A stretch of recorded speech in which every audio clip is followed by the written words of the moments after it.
Welcome to Markets Now. I'm Michelle Rourke with Scott Varilek with Kooima Kooima Varilek. We've seen kind of some mixed trade this morning in the grains after a little better opening, while the livestock futures are in the red. And Scott, let's talk about this cattle market. We went up, made some new highs for the move this week. But what, did we just get a little overbought, or are we a little cautious going into this cattle on feed report? Yeah, thanks for having me. And I think it's a little bit of both of those. We've got a market that's pretty overbought. We've had a good run, and for good reason. We're peak demand season. We've got a little bit of action out of the boxes. And boxes have been on the slow climb. They possibly could be higher, but that's only the boxes that we see. The price is only a portion of what the actual volume is, and you hear how much higher some of those boxes are actually trading than that price. So good things we hear from the demand. So this is our peak demand season, and Packers are very interested in playing the game. So that's why we're overbought. We've run on some of the high cash, high demand kind of news. And so I think just a little bit of a setback here, correction, not completely scared of the correction. I almost expected it as overbought as it was. I think all of us cattle feeders, when we see an overbought cattle market, we're just, the attitude is just waiting. Okay, we're waiting for our break. We know it's coming. We're the cattle market. We don't get to just go straight up. So here it is. That's kind of been the attitude going into the last couple of days. And 3-day weekend, a lot of interest in just being flat. Like, hey, I'd like to get some risk off the table here going into a 3-day weekend. As we did see, a little bit of news that can scare you in the week, but I don't think it's the attitude right now. I think this is just a little risk off here. Yeah. And this in light of the fact that we have had some very good cash news this week, and we're still at a discount with these futures, aren't we? Yeah, cash news is just red hot. I mean, we're all-time highs in the live cattle for sure. Had some 193. We got about 3 regionals out there in the north. Still looking today for some 193. 192 did start to happen, which was equal with the high cash. Some guys took the 193. There has been some guys that passed it as well. These calves, this next crop of calves in the north that's becoming ready.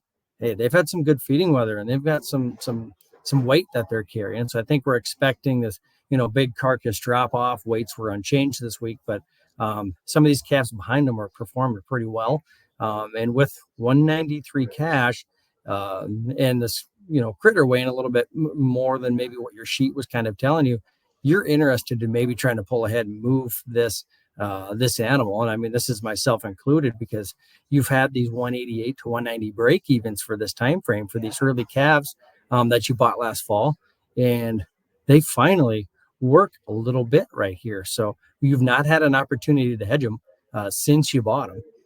It's been below your break even the entire time, and now it's finally there. So I think there's some interest. Some of these calves are going to start hitting the show list on the live cattle side, and feeder calf prices are high. This is your last run. It's like women at a shoe sale, right, Michelle? I mean, they're tripping over themselves trying to buy these feeders. So I'm calling Michelle out there because that was her line, and I really liked it. So I was going to say, you stole my line there. Not that I'm a shoe person, but it felt like that to me, that was an equal comparison. Well, I just think it's that tight of numbers, and we know that the runs are coming to an end here for the big, for the calves in the north, and you're going to have to go south if you want to fill some yards. Seeing some empty pens around, I think just the overall tight supply is there and evident, and that's what's happening. It's just the biggest question is are we seeing heifer retention or not? And I'm getting mixed answers now. Finally, it's been a strong no. Have not been seeing it, but now I think with all the rain, with some grass, we're starting to see some. There's some that are disagreeing with that, so it's a little up in the air. I think there's a chance that we're trying to rebuild the cow herd, and what that means is these on feed numbers are going to go down. Placements are going to go down because you don't have the option to put those heifers in the feed yard. Less numbers coming, and that's when we get to our tightest numbers yet. So, you bet. And we're in peak demand time, aren't we? Yeah, peak demand. It's good. Usually we have about a small window in the middle of May where cash takes a little hike. Well, here we are, second week in a row, and it's still moving. The Packers are still calling. It's feeling really good. And hey, we added Juneteenth, a new holiday. Let's talk about that. So that's good for beef demand and grilling. I think it's still, which you see the consumers wanting. I mean, when you're looking at some of these national ads and, Weber grills pumping into some of these national campaigns. So I still think that's the attitude of the consumer. We're found out how to grill at home, and that's still what people want to do. No doubt. I want to go back and talk just quickly about technicals, because we still haven't taken out the March highs, and then we have the contract highs. So do you think, like you say, if this market is correcting this bull market and it's a healthy correction, will we go back up and test those areas? Yeah, futures are a little sluggish, I guess, compared to what some of this hot cash is. Yeah. With all-time high live cattle, all-time high feeder cattle, we're still quite discounted on some of these futures here. So that's also saying, hey, I might want to pull these cattle ahead and sell them, because the futures market's telling me, hey, this thing's looking a little lower. And I think those those lower prices are just, a little bit of seasonals. We know that when we get into June, this market starts to head down. So looking at the prices on the board, I'm saying, hey, this is telling me that this thing could head lower, which you've got a nice positive basis to work with. But I thought feeders would easily be able to get to 270. I thought, June, should easily, be able to climb up to some of this cash. Southern cash right now is at 187. So maybe at 183.50, we're okay for a minute here, but Okay. Unable to perform, lack of open interest. I think that's part of it too. Funds are not really involved in this market yet. So no slam dunk to 270 like I thought we probably could on the feeders. Yeah. So let's talk about hogs in the context of what you just said about the funds. They're still fairly long in the hog market. We took out key support this week. Are we going to hold here, though? Are the funds going to continue to keep trying to bail?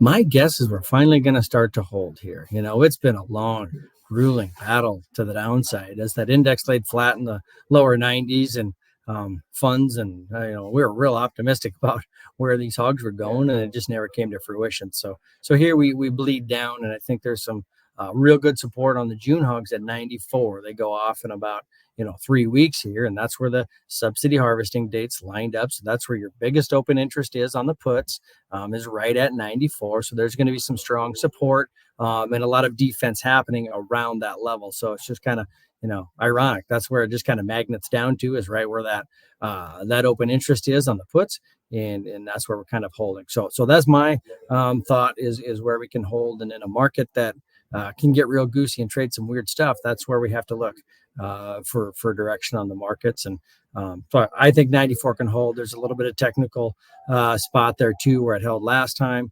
kind of in this level. So I'm looking for some defense to really kick in right now. Yeah. I'll say, okay, so over in the grains, I said a little bit of choppy action here this morning as we speak. I think we're starting to see wheat lead everything higher again, but we're back up into these resistance areas in a lot of the board. That's made it very difficult for us to really get over some of those hurdles.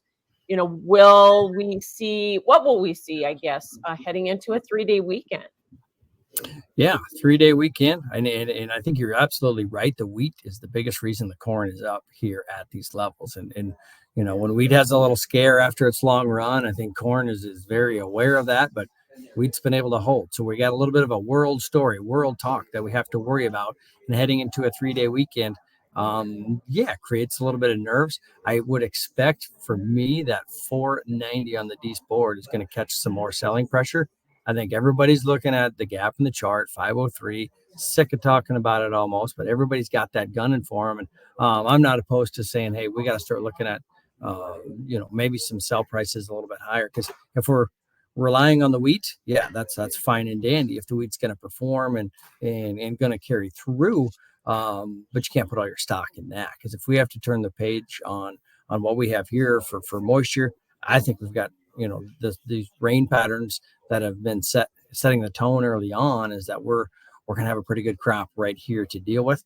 So then you're going to have to fall back on some, maybe it's inflation is the hope that you can rally. But growing issues in the United States is probably not going to be the story that you're going to bank on. So you're looking elsewhere. So that's what's getting me to say, hey, probably going to be tough to get through this 490 kind of area. There's probably going to find some interest in selling ahead of a 3-day weekend here as we go forth. Yeah. But then if we have these rains confirmed, these heavy rains over parts of the Corn Belt over this 3-day holiday, we could take that out maybe on the Tuesday trade or not? Possibly could. I mean, if the forecasts are going to change, but my attitude right now is rain makes grain, and that's how I'm going to trade it. Is if we're getting the rain, I'm feeling like, hey, this thing could drift lower yet. And we've found some strong support. Getting this old crop at least above 450, that was a big hurdle for me. Just to say, okay, there is some demand kind of kicking in and some interest in buying the old crop. Because the DSAs had pretty good premium here, and I think some of that old crop is holding it down. So if the July futures can start to hold up here, I think that helps. But I'm looking for that probably to not be the case, as we've still got a lot of corn in the farmers' hands. Yeah. All right. Thanks so much, Scott Varilek with Kooima Kooima Varilek. That is Markets Now.